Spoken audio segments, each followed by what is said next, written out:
আসসালামু আলাইকুম বন্ধুরা। এই যে আমার তেল গরম হয়ে গিয়েছে, আমি এই যে দিয়ে দিচ্ছি মাছ এক এক করে।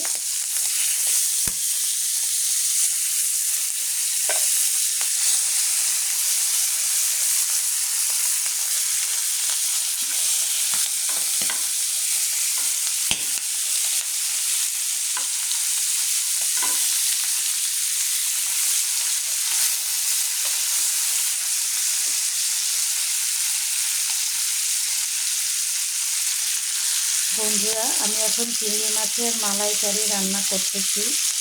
এই যে চিংড়ি মাছের মালাইকারি, আর এই যে চিংড়ি মাছের মালাইকারি ঠ্যাং পাখনা।